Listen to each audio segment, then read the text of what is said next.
ಅಣ್ಣನ ಮದುವೆಯ ನಂತರ ಮೊದಲ ಬಾರಿಗೆ ಸುಧಾಳು ತನ್ನ ತವರು ಮನೆಗೆ ಬಂದಾಗ ಪೂರ್ತಿ ಮನೆಯೇ ಬದಲಾವಣೆಯಾದಂತೆ ಕಾಣುತ್ತಿತ್ತು. ಸುಧಾಳು ಗುಣಗುಣುತ್ತಲೇ ಮನೆಯ ಪ್ರವೇಶ ಮಾಡಿದಳು. ಎಲ್ಲಕ್ಕಿಂತ ಮೊದಲು ಅವಳು ತನ್ನ ಹೊಸದಾಗಿ ಬಂದ ಅತ್ತಿಗೆಯನ್ನು ಭೇಟಿಯಾಗಿ ಅವಳನ್ನು ಪ್ರೀತಿಯಿಂದ ಅಪ್ಪಿಕೊಂಡು, ಹಲೋ ಅತ್ತಿಗೆ, ಹೇಗಿದ್ದೀರಿ ನೀವು ಅಂತ ಕೇಳಿದಾಗ ಸಂಧ್ಯಾಳು ಚೆನ್ನಾಗಿದ್ದೀನಿ ಅಕ್ಕ ಅಂತ ಒಂದು ಹುಸಿನಗೆ ಬೀರುತ್ತಾ ಹೇಳಿದಳು. ಮತ್ತು ಸುಧಾಳ ಕೈಯಿಂದ ಸುಟ್ಕೇಸ್ ಇಸಿದುಕೊಳ್ಳುತ್ತಾ ಮೆಲು ಧ್ವನಿಯಲ್ಲಿ, ನೀವು ಪ್ರಯಾಣ ಮಾಡಿ ದಣಿದಿರಬಹುದು, ಮೊದಲು ಒಳಗೆ ಹೋಗಿ ಸ್ವಲ್ಪ ರೆಸ್ಟ್ ಮಾಡಿ, ಅಷ್ಟರಲ್ಲಿ ನಾನು ನಿಮಗೆ ಚಹಾ ನಾಷ್ಟ ಮಾಡಿಕೊಂಡು ತರುತ್ತೇನೆ ಅಂತ ಹೇಳಿದಳು. ಸಂಧ್ಯಾಳನ್ನು ನೋಡಿದ ಸುಧಾಳ ಮನಸ್ಸಿಗೆ ತಳಮಳ ಆಯಿತು. ಅವಳ ಮದುವೆಯಾಗಿ ಈಗ ಕೇವಲ 2 ತಿಂಗಳುಗಳೇ ಆಗಿವೆ. ಕಿಲಕಿಲ ಅನ್ನುತ್ತಿದ್ದ ಅವಳ ಮುಖ ಈಗ ಬಾಡಿದ ಹೂವಿನಂತೆ ಆಗಿದೆ. ಸುಧಾಳು ತನ್ನ ತಾಯಿ ಮಂಜುಳಾಳನ್ನು ಭೇಟಿಯಾದಾಗ ಅವಳು ಪ್ರೀತಿಯಿಂದ ಮಗಳನ್ನು ಅಪ್ಪಿಕೊಳ್ಳುತ್ತಾ, ಅರೆ, ಇಷ್ಟು ದೊಡ್ಡ ಸುಟ್ಕೇಸ್ ತರುವ ಅವಶ್ಯಕತೆ ಏನಿತ್ತು? ನಾನು ನಿನಗೆ ಹೇಳಿದ್ದಿಲ್ಲವೇ, ಇಲ್ಲಿ ಸೀರೆಗಳಿಗೇನು ಕಡಿಮೆ ಇಲ್ಲ, ಬಹಳಷ್ಟು ಇದ್ದಾವೆ ಅಂತ ಹೇಳಿದಾಗ ಸುಧಾಳು, ಆದರೆ ಅಮ್ಮ, ಸೀರೆಗಳೇನೋ ಬಹಳಷ್ಟು ಸಿಗುತ್ತವೆ, ಬ್ಲೌಸ್ ಎಲ್ಲಿಂದ ತರಲಿ? ಎಲ್ಲಿಯ ತೆಳ್ಳಗೆ ಬಳ್ಳಿಯ ಹಾಗೆ ಇರುವ ನಿನ್ನ ಸೊಸೆ, ಎಲ್ಲಿಯ ಬುಲ್ಡೋಜರ್ನಂತ ನಿನ್ನ ಮಗಳು ಅಂತ ಹೇಳಿದಳು. ಕೇವಲ ಬಿಳಿ ಮತ್ತು ಕರಿಯ ಕಲರ್ನ ಬ್ಲೌಸ್ ತಂದಿದ್ದರೆ ಆಗುತ್ತಿತ್ತು ಅಂತ ಸುಧಾಳ ತಾಯಿ ಮಂಜುಳಾ ಹೇಳಿದಾಗ, ಅರೆ, ಹೀಗೆಯೂ ಸಾಧ್ಯವಾಗುತ್ತದೆಯಾ ಅಂತ ಸಂಧ್ಯಾ ಬಾತ್ರೂಮಿನಲ್ಲಿ ಸಾಬೂನು ಮತ್ತು ಟವೆಲ್ ಇಡುತ್ತಾ ವ್ಯಂಗ್ಯವಾಗಿ ಹೇಳಿದಳು. ಕೈಕಾಲು ಮುಖ ತೊಳೆದುಕೊಂಡು ಸುಧಾಳು ಸ್ವಲ್ಪ ರೆಸ್ಟ್ ಮಾಡಿದಳು. ಅಷ್ಟರಲ್ಲಿ ಸಂಧ್ಯಾಳು ಸುಧಾಳಿಗೆ ನಾಷ್ಟಾ ಚಹಾ ಹಾಕಿಕೊಟ್ಟಳು. ಸಂಧ್ಯಾ ಮಾಡುತ್ತಿರುವ ಕೆಲಸಗಳೆಲ್ಲವೂ ಕೇವಲ ಔಪಚಾರಿಕತೆಯಿಂದ ಕೂಡಿವೆ ಮತ್ತು ಅದರಲ್ಲಿ ತನ್ನನ್ನು ತಾನು ತೊಡಗಿಸಿಕೊಂಡಿಲ್ಲ ಅಂತ ಸುಧಾ ಪದೇ ಪದೇ ಅವಳನ್ನೇ ಗಮನಿಸುತ್ತಿದ್ದಳು. ಅಷ್ಟರಲ್ಲಿ ಸುಧಾಳಿಗೆ ಏನೋ ನೆನಪಾಗಿ, ನೋಡು ಅತ್ತಿಗೆ, ನಾನು ನಿಮಗಾಗಿ ಏನೋ ತಂದಿದ್ದೇನೆ ಅಂತ ಹೇಳುತ್ತಾ ಸಂಧ್ಯಾಳ ಕೈಗೆ ಒಂದು ಸುಂದರವಾದ ಪರ್ಸನ್ನು ಕೊಟ್ಟಳು. ಸಂಧ್ಯಾಳು ಅದನ್ನು ಉದಾಸೀನತೆ ಭಾವನೆಯಿಂದ ನೋಡಿ ತನ್ನ ಅತ್ತೆಯ ಕಡೆಗೆ ಕೊಡಲು ನೋಡಿದಳು. ಇದನ್ನು ನೋಡಿದ ಸುಧಾಳು ವಿಚಿತ್ರದಿಂದ, ಏನತ್ತಿಗೆ, ನಿಮಗೆ ಇದು ಇಷ್ಟವಾಗಲಿಲ್ಲವೇ ಅಂತ ಕೇಳಿದಾಗ ಅವಳು ಹಿಂಜರಿಕೆಯ ಧ್ವನಿಯಲ್ಲಿ, ಇಷ್ಟವೇನೋ ಇದೆ ಅಕ್ಕ, ಆದರೆ ಅಂತ ಹೇಳಿದಳು. ಆದರೆ ಏನು ಅತ್ತಿಗೆ?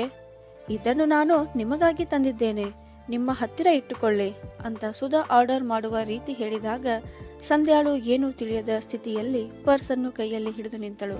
ಸಂಧ್ಯಾಳ ಅತ್ತೆ ಇಬ್ಬರನ್ನು ಸುಮ್ಮನೆ ನೋಡುತ್ತಾ ನಿಂತಿದ್ದಳು. ಏನ್ ವಿಷಯ ಅಮ್ಮ, ಅತ್ತೆಗೆ ಇಷ್ಟೊಂದು ಸಂಕೋಚವಿಕೆ ಪಡುತ್ತಿದ್ದಾಳೆ ಅಂತ ಕೇಳಿದಾಗ ಅವಳು, ಅರೆ, ಇನ್ನೂ ನಕರ ಮಾಡುತ್ತಾ ನಿಂತಿರುತ್ತೀಯೋ ಅಥವಾ ಅದನ್ನು ತೆಗೆದಿಟ್ಟುಕೊಳ್ಳುತ್ತೀಯೋ? ಅದು ಹೇಗೆ ಓದಿಕೊಂಡಿದ್ದಾಳೋ ಇವಳು, ಇನ್ನೊಬ್ಬರನ್ನು ಸಂತುಷ್ಟಪಡಿಸುವುದು ಒಂದಿಷ್ಟು ಗೊತ್ತಿಲ್ಲ ಇವಳಿಗೆ, ನಕರ ನೋಡಿದರೆ ಮೂಗಿನ ಮೇಲೆಯೇ ಇದೆ ಅಂತ ತೀಕ್ಷ್ಣ ಸ್ವರದಲ್ಲಿ ಹೇಳಿದಳು. ಸುಧಾಳು ಪ್ರೀತಿಯಿಂದ ಹಚ್ಚಿಕೊಂಡು ಮಾತನಾಡುವುದಕ್ಕೆ ಸಂಧ್ಯಾಳ ಮನಸ್ಸು ಕರಗತೊಡಗಿತು. ಕಣ್ಣಲ್ಲಿ ತೇಲುತ್ತಿದ್ದ ಕಣ್ಣೀರನ್ನು ಸುಧಾಳ ದೃಷ್ಟಿಯಿಂದ ಮರೆಮಾಚಲು ಸಂಧ್ಯಾಳಿಗೆ ಸಾಧ್ಯವಾಗಲಿಲ್ಲ. ಸುಧಾ ಎಲ್ಲರಿಗಾಗಿ ಏನಾದರೊಂದು ಕೊಡುಗೆಯನ್ನ ತಂದಿದ್ದಳು. ಅವಳ ಸಣ್ಣ ತಂಗಿ ಶ್ರೇಯಾಳಿಗಾಗಿ ಚೂಡಿದಾರ, ಸಹೋದರ ಗಿರೀಶನಿಗಾಗಿ ಟೈ ಮತ್ತು ಸಣ್ಣ ಸಹೋದರ ಹರೀಶನಿಗಾಗಿ ಶರ್ಟ್ ಪೀಸ್ ಅವೆಲ್ಲವನ್ನು ತೆಗೆದು ಟೇಬಲ್ ಮೇಲೆ ಇಟ್ಟಳು. ಎಲ್ಲರೂ ತಮ್ಮ ತಮ್ಮ ಕೊಡುಗೆಗಳನ್ನ ತೆಗೆದುಕೊಂಡು ಖುಷಿಯಾದರು. ಸಂಧ್ಯಾ ಸುಮ್ಮನೆ ಕುಳಿತು ಎಲ್ಲವನ್ನ ನೋಡುತ್ತಿದ್ದಳು. ಆಗ ಸುಧಾಳು, ಅತ್ತಿಗೆ, ನೀವು ಮೈಸೂರಿನ ಟ್ರಿಪ್ಗೆ ಹೋಗಿದ್ದೀರಲ್ಲ, ನಮಗಾಗಿ ಏನು ತಂದಿದ್ದೀರಿ ಅಂತ ನಗುತ್ತಾ ಸಂಧ್ಯಾಳನ್ನು ಅಣುಕಿಸುವ ಧ್ವನಿಯಲ್ಲಿ ಕೇಳಿದಾಗ ಅವಳು ಒಂದು ಸಣ್ಣ ಕಿರುನಗೆಯನ್ನ ಬೀರಿ ನೆಲವನ್ನು ನೋಡುತ್ತಾ ಕುಳಿತಳು. ಪಾಪ ಅವಳೇನು ಉತ್ತರ ಕೊಡಬೇಕು? ಆಗ ಹರೀಶನು, ಅಕ್ಕ, ಅತ್ತಿಗೆ ಎಲ್ಲರಿಗಾಗಿ ಏನು ಕೊಡುಗೆ ತಂದಿದ್ದಾಳೋ ಅವೆಲ್ಲವೂ ಅಮ್ಮನ ಹತ್ತಿರ ಇದ್ದಾವೆ, ಈಗ ಅಮ್ಮನೇ ಅವೆಲ್ಲವನ್ನು ನಿನಗೆ ತೋರಿಸುತ್ತಾಳೆ ಅಂತ ಹೇಳಿದ. ಆಗ ಅವನ ತಾಯಿ ಮಂಜುಳಾ ಕೂಡಲೇ, ಹರೀಶ್, ನೀನು ಇತ್ತೀಚೆಗೆ ಬಹಳ ಮಾತನಾಡೋ ಕಲ್ತಿದ್ದೀಯಾ ಅಂತ ಕಣ್ಣು ಅಗಲಿಸಿ ಜೋರು ಮಾಡಿದಳು. ಇದರಲ್ಲಿ ಸಿಟ್ಟು ಮಾಡುವಂಥದ್ದು ಏನಿದೆ ಅಮ್ಮ, ಅವನು ನಿಜವನ್ನೇ ಹೇಳುತ್ತಿದ್ದಾನೆ ಅಂತ ಗಿರೀಶನು ತನ್ನ ತಮ್ಮನ ಪರವಾಗಿ ಹೇಳಿದ. ಈಗ ನೀನು ಕೂಡ ಸೊಸೆಯ ಪರವಾಗಿ ಮಾತನಾಡುತ್ತಿದ್ದೀಯಾ ಅಂತ ಹೇಳುವಾಗ ಮಂಜುಳಾಳ ಬಾಯಲ್ಲಿ ಕಹಿ ಕರಗಿದಂತೆ ಆಯಿತು. ಈ ಮಾತಿಗೆ ಗಿರೀಶನು ರೋಷದ ಸ್ವರದಲ್ಲಿ, ಸುಧಾ, ಈಗ ನೀನೇ ಹೇಳು, ಇದರಲ್ಲಿ ಪಕ್ಷ ವಹಿಸಿಕೊಂಡು ಮಾತನಾಡುವುದು ಎಲ್ಲಿಂದ ಬಂತು? ನಾನು ಒಂದು ಸಣ್ಣ ಮಾತನ್ನು ಹಿತವಾದ ಶಬ್ದಗಳಿಂದ ಹೇಳಿದೆ ಅಷ್ಟೇ. ಅಮ್ಮನಿಗೆ ಏನಾಗಿದೆಯೋ ಏನೋ, ಮದುವೆ ಆದಾಗಿನಿಂದ ನನಗೆ ಸಾಕಾಗಿ ಹೋಗಿದೆ. ಸ್ವಲ್ಪ ಏನಾದರೂ ಹೇಳಿದರೆ ಸಾಕು, ನಾನು ಸಂಧ್ಯಾಳ ಪರವಾಗಿ ಮಾತನಾಡುತ್ತೇನೆ ಅಂತ ಹೇಳುತ್ತಾಳೆ ಅಂತ ಹೇಳಿದ. ಪರಿಸ್ಥಿತಿ ಗಂಭೀರ ಆಗುವುದನ್ನ ಅರಿತ ಸಂಧ್ಯಾಳು ಎದ್ದು ತನ್ನ ರೂಮಿಗೆ ಹೋದಳು. ಕಣ್ಣೀರು ಹೊರಬರುವುದಕ್ಕಿಂತ ಮೊದಲೇ ಅವಳು ತನ್ನ ಸೆರಗಿನಿಂದ ಕಣ್ಣನ್ನು ಒರೆಸಿಕೊಂಡಳು. ಅವಳು ತನ್ನ ಮನಸ್ಸಿನಲ್ಲಿಯೇ ನಮ್ಮದು ಈಗ ತಾನೇ ಸಾಂಸಾರಿಕ ಜೀವನ ಶುರುವಾಗಿದೆ, ಈಗಲೇ ಇಂತಹ ಪರಿಸ್ಥಿತಿ ಆದರೆ ಮುಂದೆ ಹೇಗೆ ಅಂತ ಯೋಚಿಸಿದಳು. ಸುಧಾ ಯಾವ ರೀತಿ ತನ್ನ ಮನೆಯವರಿಗಾಗಿ ಕೊಡಲು ಕೊಡುಗೆಗಳನ್ನು ತಂದಿದ್ದಳೋ ಅದೇ ರೀತಿ ಸಂಧ್ಯಾಳು ಕೂಡ ಮೈಸೂರಿನಿಂದ ಎಲ್ಲರಿಗೂ ಕೊಡುಗೆಗಳನ್ನು ತಂದಿದ್ದಳು. ತನ್ನ ಒಬ್ಬನೇ ತಮ್ಮ ವಿನಯನಿಗೆ ಟೀ ಶರ್ಟ್ ಮತ್ತು ತನ್ನ ತಾಯಿಗೆ ಅಂತ ಒಳ್ಳೆಯ ಉಲ್ಲನಿನ ಶಾಲನ್ನು ಆಸೆಪಟ್ಟು ಖರೀದಿಸಿದ್ದಳು. ಅಪ್ಪನ ಸಿಗರೇಟ್ ಬಾಕ್ಸ್ ಅಂತೂ ತುಂಬಾ ಸುಂದರವಾಗಿತ್ತು. ಹೋಗುವ ಸಮಯದಲ್ಲಿ ಅವಳ ತಂದೆ 2,000 ಹಣವನ್ನು ಸುಮ್ಮನೆ ಅವಳ ಪರ್ಸ್ನಲ್ಲಿ ಇಟ್ಟಿದ್ದರು. ಮುದ್ದಿನ ಮಗಳು ಟೂರ್ಗೆ ಹೊರಟಿದ್ದಾಳೆ ಅಂತ. ಅಪ್ಪ ಅಮ್ಮ ಮತ್ತು ವಿನಯ್ ತಾನು ತಂದ ಕೊಡುಗೆಗಳನ್ನ ನೋಡಿ ಎಷ್ಟು ಖುಷಿಯಾಗುತ್ತಾರೋ ಅಂತ ಯೋಚಿಸಿಯೇ ಅವಳು ತುಂಬಾ ಹರ್ಷಿತಳಾಗಿದ್ದಳು. ಸುಧಾ ಅಕ್ಕ ಶ್ರೇಯಾ, ಮೈದುನ ಹರೀಶ ಮತ್ತು ಅತ್ತೆ ಮಂಜುಳಾಳಿಗೆ ಅಂತ ಸಂಧ್ಯಾಳು ಎಷ್ಟೊಂದು ಒಳ್ಳೆಯ ಕೊಡುಗೆಗಳನ್ನ ತಂದಿದ್ದಳು. ಗಿರೀಶನು ಸಂಧ್ಯಾಳಿಗಾಗಿ ಇಷ್ಟಪಟ್ಟು ಒಂದು ಒಳ್ಳೆಯ ಮುತ್ತಿನ ಹಾರವನ್ನ ಕೊಡಿಸಿದ್ದ ಮತ್ತು ಮೈಸೂರಿನ ಪೇಟವನ್ನು ತಲೆಯ ಮೇಲೆ ಹಾಕಿಕೊಂಡು ಆ ಮುತ್ತಿನ ಹಾರವನ್ನು ಸಂಧ್ಯಾಳಿಗೆ ತೊಡಿಸುವ ಫೋಟೋವನ್ನು ತೆಗೆಸಿಕೊಂಡಿದ್ದ. ಮೈಸೂರನ್ನು ಚೆನ್ನಾಗಿ ಸುತ್ತಾಡಿ ತುಂಬಾ ಖುಷಿಯಿಂದ ಅವರಿಬ್ಬರು ಮರಳಿದ್ದರು ಮತ್ತು ಒಂದೊಂದು ವಸ್ತುಗಳನ್ನ ತೆಗೆದು ಮನೆಯವರಿಗಾಗಿ ತೋರಿಸುತ್ತಿದ್ದರು. ಅತ್ತೆಗಾಗಿ ಮೈಸೂರು ಸಿಲ್ಕ್ ಸೀರೆ, ಮಾವನಿಗಾಗಿ ಕೋಟು, ಶ್ರೇಯಾಳಿಗಾಗಿ ಚೂಡಿದಾರ, ಮೈದುನ ಹರೀಶನಿಗೆ ವಾಚ್ ಮತ್ತು ಸುಧಾಳಿಗೆ ಉಲ್ಲನ್ ಶಾಲ್ ತಂದಿದ್ದಳು. ಮಂಜುಳಾ ಒಂದೊಂದನ್ನೇ ನೋಡಿ ಕೊನೆಗೆ ಎಲ್ಲವನ್ನೂ ಪ್ಯಾಕ್ ಮಾಡಿಸಿ ತನ್ನ ತಿಜೋರಿಯಲ್ಲಿ ಇರಿಸಿಕೊಂಡಳು. ಅಷ್ಟರಲ್ಲಿ ಮಂಜುಳಾ ಹಾಗೂ ಸಣ್ಣ ನಾದಿನಿ ಶ್ರೇಯಾಳ ದೃಷ್ಟಿ ಸಂಧ್ಯಾಳ ಕೊಳ್ಳಲಿದ್ದ ಮುತ್ತಿನ ಹಾರದ ಮೇಲೆ ಹೋಯಿತು. ಆಗ ನಾದಿನಿ ಶ್ರೇಯಾಳು, ಅತ್ತಿಗೆ, ನೀವು ಈ ಹಾರವನ್ನು ಅಲ್ಲಿಯೇ ಖರೀದಿಸಿದ್ದೀರಾ? ಎಷ್ಟು ಸುಂದರವಾಗಿದೆ ಇದು, ಸ್ವಲ್ಪ ತೋರಿಸಿ ಅಂತ ಕೇಳಿದಾಗ ಸಂಧ್ಯಾಳು ತನ್ನ ಕೊರಳಲ್ಲಿದ್ದ ಹಾರವನ್ನು ತೆಗೆದು ನೋಡಲು ಕೊಟ್ಟಿದ್ದಳು. ಶ್ರೇಯಾಳು ಅದನ್ನು ತನ್ನ ಕೊರಳಲ್ಲಿ ಹಾಕಿಕೊಂಡಾಗ ಮಂಜುಳಾ ಒಮ್ಮೆಲೆ, ಅಯ್ಯೋ ಶ್ರೇಯಾ, ಇದನ್ನು ಹಾಕಿಕೊಂಡು ಎಷ್ಟು ಸುಂದರವಾಗಿ ಕಾಣುತ್ತಿದ್ದೀಯಾ ನೀನು, ನಿನಗೆ ಬಹಳ ಚೆನ್ನಾಗಿ ಒಪ್ಪುತ್ತಿದೆ ಇದು. ಈಗ ಇದನ್ನು ತೆಗೆದಿಡು, ಎಲ್ಲಿಯಾದರೂ ಹೊರಟಾಗ ಹಾಕಿಕೊಳ್ಳುವೆಯಂತೆ. ಪ್ರತಿದಿನ ಹಾಕಿಕೊಂಡರೆ ಇದರ ಹೊಳಪು ಹಾಳಾಗುತ್ತದೆ ಅಂತ ಹೇಳಿದ್ದಳು. ಗಿರೀಶ ಮತ್ತು ಸಂಧ್ಯಾ ಇದನ್ನು ಕಂಡು ಕಂಗಾಲಾಗಿ ಹೋದರು. ಗಿರೀಶನು ಈ ಮುತ್ತಿನ ಹಾರವನ್ನು ಎಷ್ಟು ಪ್ರೀತಿಯಿಂದ ಮೊದಲ ಗಿಫ್ಟ್ ಆಗಿ ಸಂಧ್ಯಾಳಿಗೆ ಕೊಟ್ಟಿದ್ದನು. ಮಂಜುಳಾ ಹಾಗೂ ಶ್ರೇಯಾ ಅದನ್ನು ಈ ರೀತಿಯಾಗಿ ಕಸಿದುಕೊಂಡಿದ್ದರು. ಅದರ ನೋವು ಸಂಧ್ಯಾಳಿಗಿಂತ ಗಿರೀಶನಿಗೆ ಬಹಳ ಆಗಿತ್ತು. ಗಿರೀಶನು ಏನು ಹೇಳಬೇಕು ಅನ್ನುವಷ್ಟರಲ್ಲಿ ಸಂಧ್ಯಾಳೆ ತನ್ನ ಕಣ್ಣ ಸನ್ನೆ ಮಾಡಿ ಸುಮ್ಮನಾಗಿಸಿದ್ದಳು. 2 ದಿನದ ನಂತರ ಸಂಧ್ಯಾಳ ಸಹೋದರ ತನ್ನ ಕೊಡುಗೆಯನ್ನ ಒಯ್ಯಲು ಬಂದ. ಬರುತ್ತಲೇ ಅವನು ತನ್ನ ಅಕ್ಕ ಸಂಧ್ಯಾಳಿಗೆ, ಅಕ್ಕ, ನಿಮ್ಮ ಟೂರ್ ಹೇಗಾಯಿತು? ನನಗಾಗಿ ಅಲ್ಲಿಂದ ಏನು ತಂದಿರುವೆ ಅಂತ ಕೇಳಿದಾಗ ಸಂಧ್ಯಾಳು, ಸ್ವಲ್ಪ ತಾಳು, ಈಗಲೇ ತೋರಿಸುತ್ತೇನೆ ಅಂತ ಹೇಳುತ್ತಾ ತನ್ನ ಅತ್ತೆಯ ಕಡೆಗೆ ಹೋಗಿ, ಅತ್ತೆ, ನಾನು ಮೈಸೂರಿನಿಂದ ವಿನಯ್ ಹಾಗೂ ಅಪ್ಪ ಅಮ್ಮಳಿಗೆ ತಂದ ಗಿಫ್ಟ್ಗಳನ್ನ ಸ್ವಲ್ಪ ಕೊಡಿ ಅಂತ ಕೇಳಿದಾಗ ಮಂಜುಳಾಳು, ಏನು ಅಂತ ಕೇಳುತ್ತಿದ್ದೀಯಾ ಸೊಸೆ ನೀನು? ನೀನು ತಂದ ಕೊಡುಗೆಯನ್ನು ನಿನ್ನ ತಂದೆ ತಾಯಿ ಸ್ವೀಕರಿಸುತ್ತಾರಾ? ನೀನು ತಂದ ಗಿಫ್ಟ್ಗಳ ಬಗ್ಗೆ ಅವರಿಗೆ ತಿಳಿಸುವ ಅವಶ್ಯಕತೆ ಏನಿತ್ತು? ನಾಳೆ ಶ್ರೇಯಾಳ ಮದುವೆ ಮಾಡುವುದು ಬರುತ್ತದೆ, ಅದಕ್ಕಾಗಿಯೂ ಬೇಕಲ್ಲವೇ? ನೋಡಿಕೊಂಡು ಮನೆ ನಡೆಸುವುದನ್ನ ಈಗಲಿಂದಲೇ ಕಲಿತುಕೋ ಅಂತ ಕಟುವಾಗಿ ಹೇಳಿದ್ದಳು. ಅದನ್ನು ಕೇಳಿದ ಸಂಧ್ಯಾಳ ಮನಸ್ಸು ತಲ್ಲಣಿಸಿ ಹೋಗಿತ್ತು. ಈಗ ಅವಳು ವಿನಯನಿಗೆ ಏನು ಅಂತ ಉತ್ತರ ಕೊಡಬೇಕು? ಯಾವಾಗ ಮನಸ್ಸಿಗೆ ನೋವಾಗುತ್ತದೆಯೋ ಆಗ ಬುದ್ಧಿಯು ಕೈ ಕೊಡುತ್ತದೆ ಅಂತೆ. ಹೇಗೋ ಮಾಡಿ ತನ್ನನ್ನು ತಾನು ಸಂಭಾಳಿಸಿಕೊಂಡ ಸಂಧ್ಯಾ ನಗುತ್ತಲೇ ಬಂದು ವಿನಯನಿಗೆ, ನಿನ್ನ ಮಾವ ಬರಲಿ, ಆಗ ನಿನಗೆ ತೋರಿಸುತ್ತೇನೆ, ತಿಜೋರಿ ಚಾವಿ ಅವರ ಹತ್ತಿರ ಇದೆ ಅಂತ ಸುಳ್ಳು ಹೇಳಿ ಆ ಸಮಯವನ್ನೇನೋ ಸಾಗು ಹಾಕಿದಳು. ಆದರೆ ಗಿರೀಶ ಮನೆಗೆ ಬಂದು ಒಂಟಿಯಾಗಿದ್ದಾಗ ಅವನಿಗೆ ಎಲ್ಲವನ್ನ ತಿಳಿಸಿ ಹೇಳಿದಳು.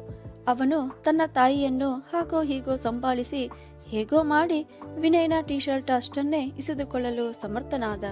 ಆದರೆ ಅದಕ್ಕಾಗಿ ತಾಯಿಯಿಂದ ಏನೇನೋ ಬಹಳಷ್ಟು ಅನಿಸಿಕೊಂಡ.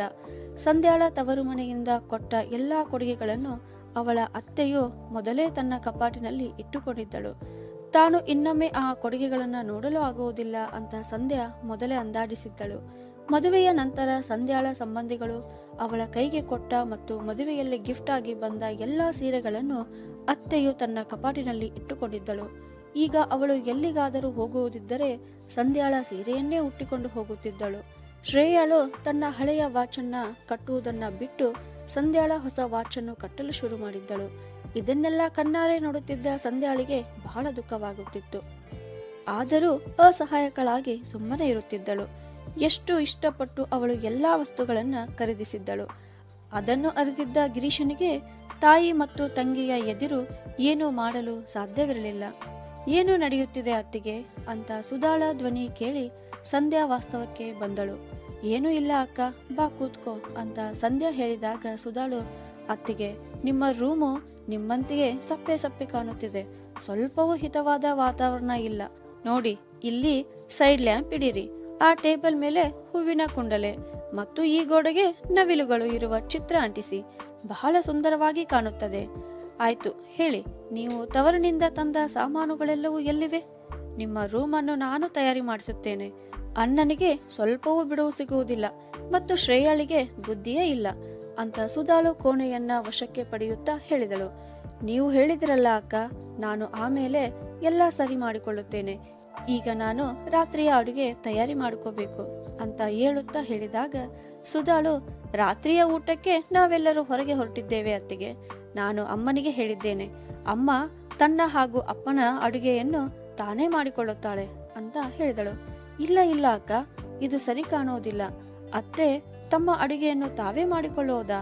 ಇಲ್ಲ, ನಾನೇ ಮಾಡುತ್ತೇನೆ ಅಂತ ಸಂಧ್ಯಾ ಹೇಳಿದಾಗ ಸುಧಾಳು, ಏನು ತಪ್ಪಾಗುವುದಿಲ್ಲ ಅತ್ತಿಗೆ. ಇಂದು ಅಪ್ಪ ಕೇವಲ ಕಿಚಡಿ ಅಷ್ಟೇ ತಿನ್ನುತ್ತಾರಂತೆ.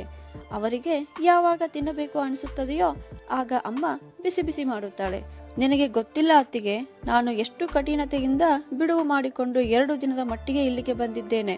ನಿಮ್ಮೊಂದಿಗೆ ಫ್ರೀಯಾಗಿ ಮಾತನಾಡಲು ಬಯಸುತ್ತೇನೆ. ಆದರೆ ನೀವು ನನ್ನಿಂದ ದೂರ ಹೋಗಲು ನೋಡುತ್ತೀರಿ. ನಿಜ ಹೇಳಿ, ಏನು ವಿಷಯ ಅಂತ? ನಿಮ್ಮ ಮುಖ ಸಪ್ಪೆ ಏಕೆ ಇರುತ್ತದೆ?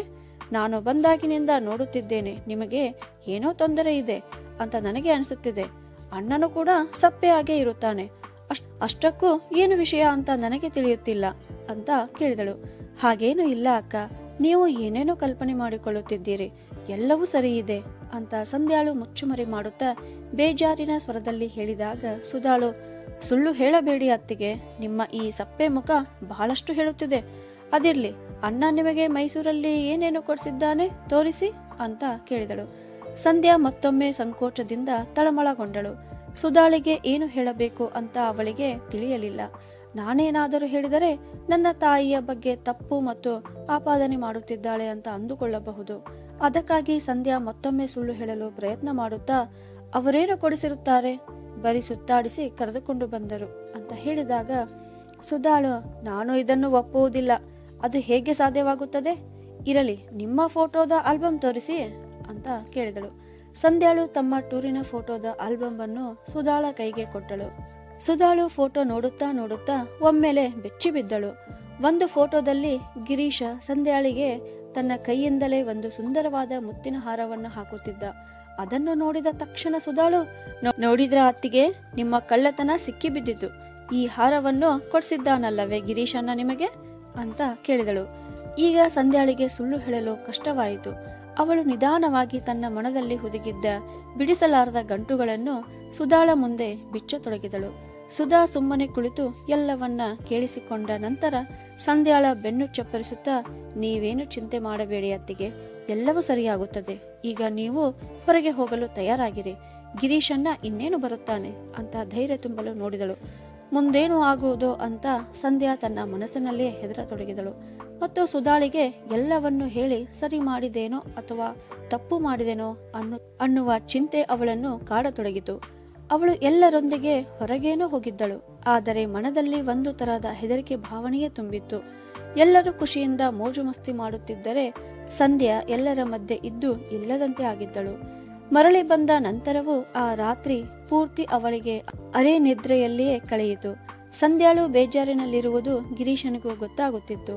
ಅವನು ಪದೇ ಪದೇ ಬೇಜಾರಿನ ಕಾರಣ ಕೇಳಿದಾಗ ಅವಳು ತಲೆನೋವು ನೆಪ ಹೇಳಿದಳು. ಮಾರನೆಯ ದಿನ ಬೆಳಗ್ಗೆ ನಾಷ್ಟಾ ಆದ ನಂತರ ಸುಧಾಳು ತನ್ನ ಅಣ್ಣನ ರೂಮಿಗೆ ಬಂದು, ಗಿರೀಶಣ್ಣ, ಇಂದು ನಿನ್ನ ಆಫೀಸ್ ರಜೆ ಇದೆ, ಮ್ಯಾಟ್ನಿ ಶೋ ನೋಡಲು ಹೋಗೋಣ. ಊರ್ವಶಿ ಚಿತ್ರಮಂದಿರದಲ್ಲಿ ಒಳ್ಳೆಯ ಫಿಲ್ಮ್ ಬಂದಿದೆಯಂತೆ ಅಂತ ಹೇಳಿದಳು. ಎಲ್ಲರೂ ಅವಸರದಿಂದ ತಮ್ಮ ತಮ್ಮ ಕೆಲಸಗಳನ್ನು ಮುಗಿಸಿಕೊಂಡು ತಯಾರಾದರು. ಸಂಧ್ಯಾಳು ಕೂಡ ಫಿಲ್ಮ್ಗೆ ಹೋಗಲು ತಯಾರಾಗುತ್ತಿದ್ದಳು. ಅಷ್ಟರಲ್ಲಿ ಅವಳ ಹತ್ತಿರ ಬಂದ ಸಣ್ಣ ನಾದಿನಿ ಶ್ರೇಯಾ, ಅತ್ತಿಗೆ ನೀವು ಹೋಗುವಾಗ ಈ ಹಾರವನ್ನ ಹಾಕಿಕೊಂಡು ಹೋಗಬೇಕು ಅಂತ ಅಮ್ಮ ಹೇಳಿದ್ದಾಳೆ ಅಂತ ಮುತ್ತಿನ ಹಾರದ ಜೊತೆಗೆ ಅವಳ ಕೈಗೆ ಗಡಿಯಾರವನ್ನು ಟೇಬಲ್ ಮೇಲೆ ಇಟ್ಟಳು. ಅಚಾನಕ್ಕಾಗಿ ಇದನ್ನು ಕಂಡ ಸಂಧ್ಯಾಳಿಗೆ ವಿಚಿತ್ರವಾಯಿತು. ಅಷ್ಟಕ್ಕೂ ಈ ಚಮತ್ಕಾರ ಹೇಗೆ ಆಯಿತು ಅಂತ ಗಿರೀಶನಿಗೂ ತಿಳಿಯಲಿಲ್ಲ. ಎಲ್ಲರೂ ಫಿಲ್ಮ್ ನೋಡಲು ಹೋದರು. ಆದರೆ ಶ್ರೇಯಾ, ಅತ್ತೆ ಮತ್ತು ಮಾವ ಮನೆಯಲ್ಲಿಯೇ ಉಳಿದರು. ಗಿರೀಶ್ ಮತ್ತು ಸಂಧ್ಯಾ ಫಿಲ್ಮ್ ನೋಡಿ ಮನೆಗೆ ಬಂದು ತಮ್ಮ ರೂಮ್ಗೆ ಹೋದಾಗ ಅವರ ಕಣ್ಣಿನ ಮೇಲೆ ಅವರಿಗೆ ವಿಶ್ವಾಸ ಆಗಲಿಲ್ಲ. ಆ ರೂಮು ತಮ್ಮದು ಹೌದೋ ಅಲ್ಲವೋ ಅನ್ನುವಷ್ಟು ಅಲ್ಲಿನ ಚಿತ್ರಣ ಬದಲಾಗಿತ್ತು. ಸಂಧ್ಯಾ ತಿರುಗಿ ನೋಡಿದಾಗ ಹಿಂದೆ ನಿಂತು ಸುಧಾ ನಗುತ್ತಿದ್ದಳು. ಈ ಚಮತ್ಕಾರ ಎಲ್ಲ ನಡೆದಿದ್ದು ಸುಧಾ ಅಕ್ಕಳಿಂದ ಅಂತ ತಿಳಿದುಕೊಳ್ಳಲು ಸಂಧ್ಯಾಳಿಗೆ ಹೆಚ್ಚು ಹೊತ್ತು ಬೇಕಾಗಲಿಲ್ಲ. ಇದು ಗಿರೀಶನಿಗೆ ಏನೂ ತಿಳಿಯಲಿಲ್ಲ. ಸಂಜೆ ಟ್ರೇನಿನಲ್ಲಿ ಸುಧಾ ಮರಳಿ ಗಂಡನ ಊರಿಗೆ ಹೋಗುವುದು ಫಿಕ್ಸ್ ಆಗಿತ್ತು. ಹೋಗಲು ಎಲ್ಲವೂ ತಯಾರಾಗಿತ್ತು. ಸಂಧ್ಯಾ ಚಹಾದ ಟ್ರೇ ಹಿಡಿದು ಅತ್ತೆಯ ರೂಮ್ಗೆ ಹೊರಟಿದ್ದಳು. ರೂಮಿನ ಬಾಗಿಲ ಬಳಿ ಹೋದಾಗ ಅವಳಿಗೆ ಸುಧಾ ಅಕ್ಕ ತನ್ನ ತಾಯಿಗೆ ಹೇಳುವ ಮಾತುಗಳು ಕೇಳಿದವು. ಅಮ್ಮ, ಇಂದು ನೀನು ಸಂಧ್ಯಾ ಅತ್ತಿಗೆಯೊಂದಿಗೆ ಯಾವ ರೀತಿ ನಡೆದುಕೊಳ್ಳುತ್ತಿದ್ದೀಯೋ ನಾಳೆ ಅವಳು ಕೂಡ ನಿನ್ನೊಂದಿಗೆ ಹಾಗೆ ನಡೆದುಕೊಂಡರೆ ನಿನಗೆ ಬೇಜಾರಾಗುವುದಿಲ್ಲವೇ? ಆಗ ನಿಮಗೆಲ್ಲರಿಗೂ ಅವಳನ್ನು ದುಷ್ಟ ಮತ್ತು ಕೆಟ್ಟವಳು ಅನ್ನುವ ಹಕ್ಕು ಇರುವುದಿಲ್ಲ. ಏಕೆಂದರೆ ಆಗ ಕಾಲ ಮಿಕ್ಕಿ ಹೋಗಿರುತ್ತದೆ. ಅವಳು ಈಗ ಹೊಸದಾಗಿ ಈ ಮನೆಗೆ ಬಂದಿದ್ದಾಳೆ. ಈಗ ನೀವೆಲ್ಲ ಅವಳೊಂದಿಗೆ ಹೇಗೆ ನಡೆದುಕೊಳ್ಳುತ್ತೀರಿ ಅನ್ನುವುದು ಅವಳ ಕೋಮಲ ಹೃದಯದಲ್ಲಿ ಕೊನೆಯವರೆಗೂ ಉಳಿಯುತ್ತದೆ. ಅವಳ ಮನಸ್ಸಿನಲ್ಲಿ ಒಳ್ಳೆಯದನ್ನ ಉಳಿಸಬೇಕೋ ಕೆಟ್ಟದ್ದನ್ನ ಉಳಿಸಬೇಕೋ ಅದು ನಿಮ್ಮ ಕೈಯಲ್ಲಿದೆ. ಅಮ್ಮ, ಅತ್ತಿಗೆಯನ್ನು ನಿಮ್ಮವಳನ್ನಾಗಿ ಮಾಡಿಕೊಳ್ಳಬೇಕೆಂದರೆ ಅವಳಿಂದ ಏನನ್ನು ಕಸಿದುಕೊಳ್ಳಬೇಡಿ. ನೀವೇ ಅವಳಿಗೆ ಏನನ್ನಾದರೂ ಕೊಡಿರಿ. ಮತ್ತು ಶ್ರೇಯಾ, ನೀನು ಕೂಡ ಅತ್ತಿಗೆಯ ಯಾವುದೇ ವಸ್ತುವನ್ನು ತೆಗೆದಿಟ್ಟುಕೊಳ್ಳಬೇಡ. ಮಾತು ಮಾತಿಗೂ ಬೈಗುಳವನ್ನ ಬೈದು ನೀವೆಲ್ಲ ಗಿರೀಶಣ್ಣನನ್ನ ಕಳೆದುಕೊಳ್ಳುತ್ತೀರಿ. ಪ್ರೀತಿ ಮಮತೆಯಲ್ಲಿ ನೀವೆಷ್ಟು ಕಗ್ಗಂಟನ್ನ ಹಾಕಿದ್ದೀರೋ ಅವೆಲ್ಲವನ್ನು ಒಂದೊಂದಾಗಿ ಬಿಚ್ಚಿರಿ. ಮತ್ತೆ ಮುಂದೆ ಮನೆಯಲ್ಲಿನ ಸಂಬಂಧಗಳಿಗೆ ಈ ರೀತಿಯ ಕಗ್ಗಂಟು ಬೀಳದಂತೆ ನೋಡಿಕೊಳ್ಳಿರಿ ಅಂತ ಹೇಳುತ್ತಿದ್ದಳು. ಇದನ್ನೆಲ್ಲ ಕೇಳುತ್ತಾ ಚಹಾ ಟ್ರೇ ಹಿಡಿದು ನಿಂತಿದ್ದ ಸಂಧ್ಯಾಳ ಕಣ್ಣಲ್ಲಿ ಒಂದೇ ಸಮನೆ ಕಣ್ಣೀರು ಸುರಿಯುತ್ತಿತ್ತು. ಅಕ್ಕ, ನಿಮ್ಮಂತ ನಾದಿನಿಯು ಎಲ್ಲರಿಗೂ ಸಿಗಲಿ ಅಂತ ಹೇಳುತ್ತಾ ಸುಧಾಳ ಕಾಲಿಗೆ ನಮಸ್ಕರಿಸಲು ನೋಡಿದಾಗ ಅವಳು ಸಂಧ್ಯಾಳ 2 ಭುಜಗಳನ್ನ ಹಿಡಿದು ಎತ್ತಿ ಅವಳನ್ನ ತಬ್ಬಿಕೊಂಡಳು. ಸುಧಾಳ ತಾಯಿ ಮಂಜುಳಾಳ ದುಷ್ಟ ಮತ್ತು ಕಠೋರತೆಯ ಸ್ವಭಾವ ಮತ್ತು ಸಣ್ಣ ನಾದಿನಿ ಶ್ರೇಯಾಳ ನಡತೆ ಮನೆಯ ಶಾಂತಿಯನ್ನೇ ನುಂಗಿ ಹಾಕಿತ್ತು. ಸುಧಾಳು ತನ್ನ ತಾಯಿ ಮತ್ತು ತಂಗಿಗೆ ಎಂತಹ ಪಾಠ ಕಲಿಸಿದಳೆಂದರೆ ಆ ಮನೆಯಿಂದ ಕಾಣೆಯಾಗಿದ್ದ ಸುಖ ಶಾಂತಿ ಮತ್ತೆ ಮರಳಿ ಬಂದಿತು. ಸ್ನೇಹಿತರೆ, ಸುಧಾಳಂತ ನಾದಿನಿ ಎಲ್ಲರಿಗೂ ಸಿಗಲಿ ಅಂತ ಭಾವಿಸಿದ ಸಂಧ್ಯಾಳ ಕತೆ ನಿಮಗೆ ಇಷ್ಟವಾಗಿದ್ರೆ ಕಮೆಂಟ್ ಮಾಡಿ, ಕತೆಗೊಂದು ಲೈಕ್ ಕೊಡಿ. ಹಾಗೂ ಇದೇ ತರಹ ಕತೆಗಳನ್ನು ನೋಡಲು ನಮ್ಮ ಚಾನಲ್ ಅನ್ನು ಸಬ್ಸ್ಕ್ರೈಬ್ ಮಾಡಿ. ಧನ್ಯವಾದಗಳು.